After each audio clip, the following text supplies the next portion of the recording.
Hello, ladies and gentlemen, and everything in between. Welcome back to Old Man Rambles. As usual, this is something I've been thinking about off and on for a while. Um, but today's topic is brought to you by an old acquaintance. There's this guy that I know. I have known him since I was 5. We went to kindergarten together. We went all through elementary school together. We were never super close. I mean, as a little 5, 6, 7 year olds, yeah, we hung around and played together. But we ran in different circles. I was a huge nerd. He was more of a traditional um, redneck. You know, no animosity, just kind of, didn't, move in the same circles once we got a little older. But I always liked him. Um, Even as we grew older and grew apart, I kind of missed the fact that we grew apart. He was always someone that I genuinely liked as a person. Um, Reconnected through social media years ago. And yes, we have different political opinions. That in and of itself isn't an issue. I mean, all of my aunts and uncles, or most of my aunts and uncles, are all Republicans. I love them all dearly. Some of my cousins are. Most of my a lot of my in-laws, the ones that I know about, the ones who I've spoken about with politically about politics, most of them are Republicans. And as I've said previously, I'm a left-leaning centrist. I'm an ex-hippie and a huge nerd. And I've had disagreements with them, but I haven't broken off contact with any of them. I've had arguments with one or two of them. Uh, but by and large, it's more of a live and let live kind of thing. You have your opinions, I have mine. But my acquaintance from Facebook and social media, he just seems to support every conservative conspiracy theory that comes across. And sometimes in mean ways. I mean, he's posted some very harsh, cruel memes against some people on the left who did not deserve it. He posted some very harsh things, being critical of Michelle Obama, which were, in my opinion, very uncalled for. She's the first lady. She's not like she's doing any harm, doing anything. Um, I felt just as outraged as some of the things people said about Melania Trump when she was the first lady. Um, I'm probably more critical of her now than I was when she was in the White House. But I mean, so it's not that I have a problem with people disagreeing with me politically. But like I said, he did some of that. Um, he bought the conspiracy theory that the January 9th insurrection was caused by Antifa, and just anything, as long as it is aimed at the libs, he'll go for it. And the thing is, he's a good person. He's genuinely a better, in most things, he's a better person than I am.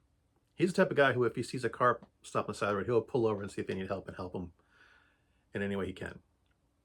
He is a decent human being, genuinely helping other people, and he's a better man than I am in a lot of ways. Except when it comes to politics. And in that, he's just gone off the deep end. I can't say gone off the deep end quite that harshly, but it's difficult to have any conversations with him because, one, he's retired to Florida, so not that I'm going to see him physically in any way, shape, or form, and mostly I would only see him at class reunions and stuff. Most of our interactions are through social media, but a good chunk, I'd have to say at least a third of his posts are political in nature, and it's difficult for me not to respond to them, especially when I know he's wrong. And sometimes it's not about opinions. There are things which I am better educated on, subjects in which I am better educated on. and he just refuses to give me my knowledge any credence. Just completely dismisses that I have any right. Not that I don't have any right, but it just completely dismisses the fact that I have data and information that is correct. He just completely says, no, you're wrong. That is insanely frustrating. That and the massive hypocrisy of him demanding Kamala Harris apologize for something stupid she said while completely ignoring and refusing to do the same thing to anyone on the Republican side. He has called out Tim Walz and Kamala Harris and Biden, and he's made no criticisms whatsoever of Trump at all, period. He has said nothing critical of Trump. He's praised Trump while being critical of Biden and Harris. And to reiterate my stances about previously, I don't support I've never in my life supported a politician. I may have voted for them, but I've never supported them. And I feel the same way about Kamala Harris as I have about, well, I'm probably more supportive of her than I was of Biden, or I am of Biden. Doesn't mean I support her as a politician and as a presidential candidate. I may wind up voting for her because I think she's better than the opposition, but that's about as far as it goes. I have rambled a lot and gone off course a lot. But because of his inability to allow that my difference of opinion has any validity, I have been debating with myself whether or not to break off contact with him, minimal though it is. And I mean, it's not like he's a close friend; he's an acquaintance. But I am loath to deliberately cut off communication with anyone. I have only done that once in my life to someone who was almost as bad. But again,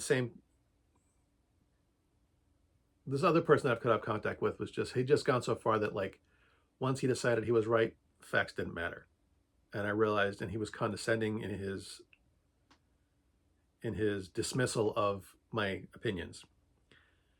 And after, a decade or more of this treatment from him, I decided I'd had enough. But that's, in some way neither here nor there. So I've been debating with myself, should I break off contact with this person? And I'm still undecided. It's one of those things where I've been thinking in my head, like, I would like to have a sit-down physical conversation with this person before I did that. I've kind of made myself a promise that unless I get a chance to sit down and talk with him physically face-to-face, because you can't have a real conversation online. It's very, very difficult to type out what I want to say and have it come across coherently. I have a hard enough time speaking coherently with my mouth. I'm even worse with it typing those words.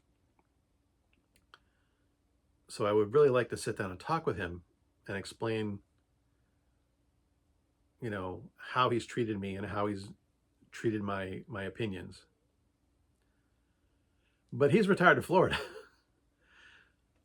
So the chances of me being able to do that are pretty minimal unless he happens to come to Maine. What year is this? Next year? I think next year's our class reunion. I think. Don't quote me on that. If he comes to our class reunion next year, I might actually make an attempt to go. I've skipped out on the last couple because the people I was friends with there, I didn't see a point to it. I would go there to talk to him, to physically sit down, shake his hand, apologize for the mean things I have said to him online, which I have done.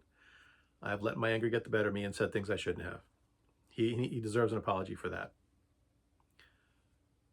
But also to sit down and I want to sit down and talk to him and say, hey, this is how you treat me. I think I may be done with it. But unless that happens, I'm probably going to wind up suffering through his social media content for a while. I've been able to step back. I don't argue with him nearly as much as I used to because I realize that no matter what I say, he's not going to listen to me, and he's not going to, especially when it's his opinion. Like if I think it's factually incorrect, I may raise my hand and say, no, these facts are incorrect. But if it's just his opinion, I let it go.